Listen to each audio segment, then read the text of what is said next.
What is up YouTube, and welcome to this Hamilton video. This is a bit of a departure from my usual content on this channel, but I am absolutely Hamilton obsessed. The minute the soundtrack dropped on Spotify years ago, I was mesmerised at just how unique this musical was.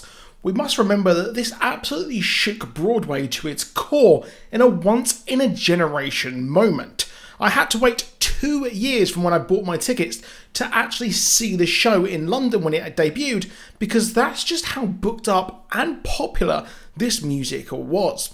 Now, I am so happy many of you can see the musical on Disney+.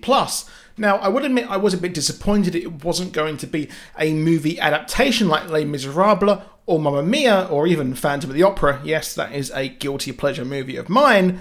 This was the single best performance of this you will ever get. It is just near perfect. I was blown away at the gulf in talent between when I saw it at London and when I actually saw it on Disney+. But either way, I'm just glad that this is now absolutely out there for everyone to enjoy. Of course, the movie does take liberties with history, and one of the biggest mysteries was at the end when the distraught widow of Hamilton, Eliza, sings the last verses of Who Lives, Who Dies, and Who Tells Your Story to close out the musical.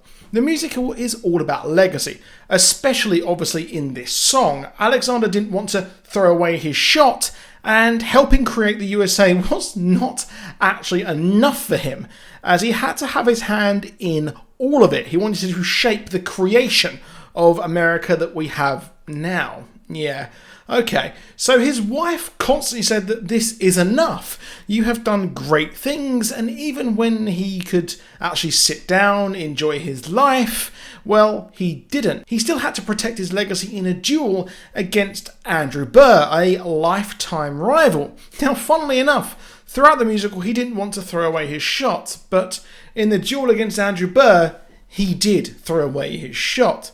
Now, at the end, his wife is singing about the great things he has done and how his legacy was great despite, being a womanizer. And, well, herself, Eliza, also went on to do great things, such as creating the modern-day orphanage that was in America. Just as the song ends, Eliza lets out a gasp, which many of you have actually been confused about. This was just as we see Hamilton, or at least who we think is Hamilton, come on the stage at the end of the play.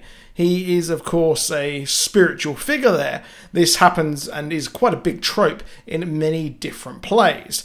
As it ends, she lets out the gasp, which, like I said, is a mystery. It is a complete and utter mystery.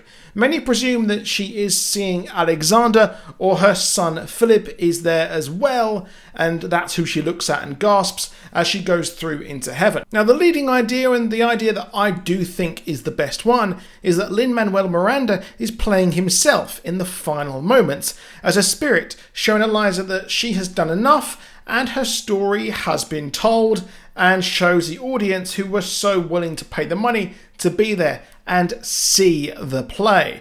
Now, this idea was presented to Lin on Twitter, who neither confirmed or denied it. He simply reminded us that there were 2 other people who played the titular role after himself. Now, this does not mean that the theory is debunked in any way, as it could have been any one of the subsequent actors to take the role of presenting the audience to Eliza herself. And that's when she gasps when she sees her story has been received with rapturous applause by the audience. Originally, when I was watching the play, I actually thought this was the moment when she has gone to heaven and she's seeing her family once more, sort of similar to when Jean Valjean dies in Les Miserables, but the gasp and the presenting of her to the audience by the actor who plays Hamilton means something different. The actress Philippa So had this to say on how she meant it when she played Eliza.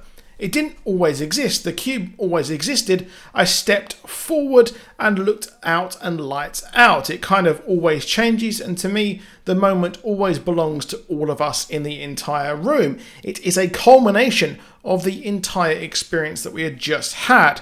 As the audience, as the cast, as the characters, people are like, is it Eliza to go to heaven? Is she seeing Alexander? Is she seeing God? What is it? It's kind of all of those things. Sometimes I look out and I see the audience and that's what it is. But I think the idea of the transcendence is present in all of that. Whether it's in Eliza's mind or in Philippa's mind, they're both one and the same, which is beautiful about that moment. So in my eyes, it's definitely a presentation of the Eliza realizing that there is an audience for the story she wanted to tell. I mean, it's called Hamilton, right? Not A. Hamilton, just Hamilton. So in essence, it is actually her story. Wow, mind's blown. So that is interesting. That is what I think this is all about, because like I said, it is all about legacy. It is all about what you are going to do. Seize what you have and then create something great. I guess it must have been nice to have Washington on your side after all, but it never worked out for him, did it? But that is it for this video. I will be doing a Old Guard video and a Greyhound video as well. Maybe more tomorrow and now, because I haven't fully watched both of the movies and I need to script it, write it and edit it and, you know, do the thumbnail, that sort of thing. So if you're interested in that, let me know in the comments below. Let me know if you want more stuff like this, and please do drop a like down below. Please do subscribe with notifications on, and I'll see you soon and goodbye.